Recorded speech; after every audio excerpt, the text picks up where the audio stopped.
Hello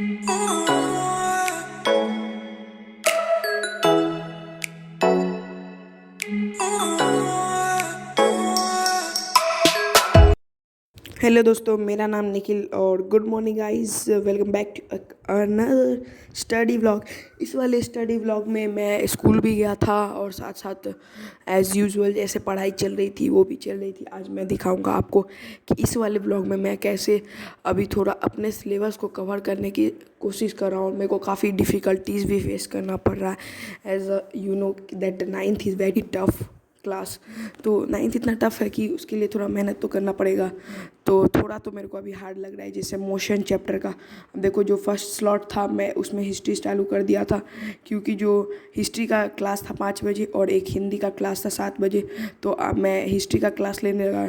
class थोड़ा सा मेरा लेट हो गया था, तो मेरे को थोड़ा सा रिकॉर्डेड मतलब लाइव चल रहा था, बस मैं थोड़ा सा लाइव से पीछे था। तो मैं नोट्स भी साथ साथ ही बना रहा था और इस लेक्चर को ख़त्म करने के बाद फिर मेरे को हिंदी भी करना था। ये चल रहा था second lecture of history French revolution first chapter, और सीनों भैया पढ़ा रहे थे, लाइव लेक्चर चल रहा था। और जो मेरे स्कूल का कंडीशन था, अभी मेरे स्कूल में अभी ये चैप्टर ऑलमोस्ट 80% कम्प्लीटेड होने वाला है। और मैं 80% में से ऑलमोस्ट, अगर स्कूल के बेसिस से देखा जाए तो मैं स्कूल से सिर्फ 40 से 50% समझाऊँ, क्योंकि उससे पहले मैं 14 से 15 डेज़ के लिए एब्सेंट था। और जब स्टार्टिंग ऑफ द सेशन था, क्योंकि कुछ रीजंस थे, फिर मैं काफ़ी लेट ज्वाइन हुआ था, 15 अप्रैल से शायद ज्वाइन हुआ था। और अब मैं करने लगा था, मैं स्टार्ट कर रहा था इंग्लिश का फेयर बनाना, क्योंकि जो इंग्लिश के टीचर है मेरे स्कूल में काफ़ी स्ट्रिक्ट थे। पढ़ाते तो काफ़ी मस्त थे, मेरे को तो काफ़ी अच्छे से समझ में आता है, बस थोड़ा मारने के हिसाब से स्ट्रिक्ट है। तो मैं उन्हीं का फेयर बनाने लगता हूँ। द रोड नॉट टेकन का लास्ट एक्सरसाइज का क्वेश्चन बना रहा होता हूँ। मेरे पास ज़्यादा टाइम नहीं था, तो मैं डायरेक्ट अपने फ्रेंड की कॉपी से मतलब फ्रेंड से मांग लेता हूँ और उसी से बनाने लगता हूँ, क्योंकि अगर मैं फिर ढूंढ के आंसर लिखता तो काफ़ी टाइम लग जाता और रात भी हो गया था। इस टाइम बज रहा था शायद 9:30 या 10 PM के कुछ आसपास बज रहा था।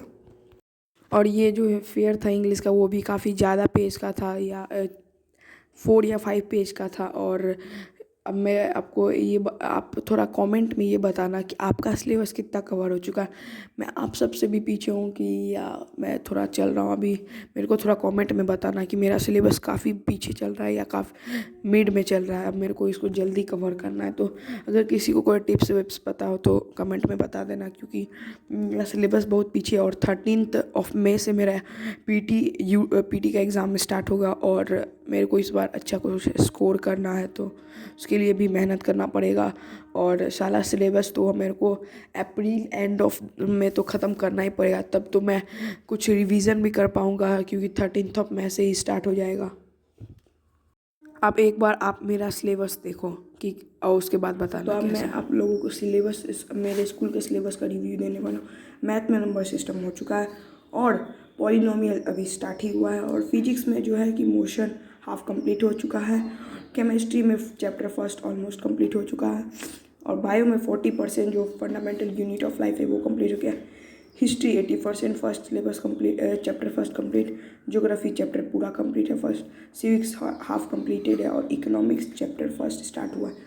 इंग्लिश में the fun they had, the road not taken, ये दोनों कंप्लीट हो चुका है। द लॉस्ट चाइल्ड स्टार्ट हुआ है। और हिंदी में जो है दो बैलों की कथा हो चुकी है, बाढ़ वाला वो भी हो चुका है, और साखिया स्टार्ट हुआ। तो इसके बाद मैं स्टार्ट कर देता हूँ हिंदी का फेयर बनाना, क्योंकि मोस्ट ऑफ द वर्क मेरा था कि फेयर को कंप्लीट कर लूँ, क्योंकि कल सबमिशन डेट था। फेयर तो कंप्लीट करना ज़रूरी वैसे भी होता है, और क्वेश्चन प्रैक्टिस भी हो जाते हैं। तो मैं कर रहा था अभी इस हिंदी का सेकंड चैप्टर का क्वेश्चन आंसर्स बना रहा था। जो क्वेश्चन मैम ने लिखवाया था, ये एक्सरसाइज बेस्ड क्वेश्चन नहीं था, मतलब एक्सरसाइज का क्वेश्चन नहीं था, ये कुछ क्वेश्चन थे जो मैम ने खुद अपने मन से लिखवाया था। तो इस सब क्वेश्चन को हमें फिर कॉपी में लिख के लेके कल आना था, तो मैं इसको ही कंप्लीट करने लग जाता हूँ, क्योंकि अभी मेरे को ये मेन फोकस दिख रहा था कि सबसे पहले इसको कंप्लीट कर लूँ, क्योंकि कल सबमिशन है। और मैं सोच रहा था कि अगर मेरे को ज़्यादा नींद नहीं आए तो मैं इसके बाद क्या करूँगा, दिगरा सर का इंडियन साइज एंड लोकेशन का वन शॉट ले लूँ, क्योंकि ये मैं 2-3 दिन से ही सोच रहा था ले लूँ, लेकिन टाइम ही नहीं मिल पा रहा था, पता नहीं क्या बताऊँ। तो मैं सोच रहा था कि ले लेता, लेकिन इतना ज़्यादा नींद आने लगा था उसके बाद कि मैं सोचा कि अब तो अब मैं continue जाने नहीं लगा था करते। सोने के लिए। तो अब मिलते हैं किसी और नए स्टडी व्लॉग में। लाइक शेयर और सब्सक्राइब कर देना। अब काफ़ी मेहनत लगता है स्टडी व्लॉग्स बनाने में। Please do a like and subscribe. Thank you for watching. Bye bye guys.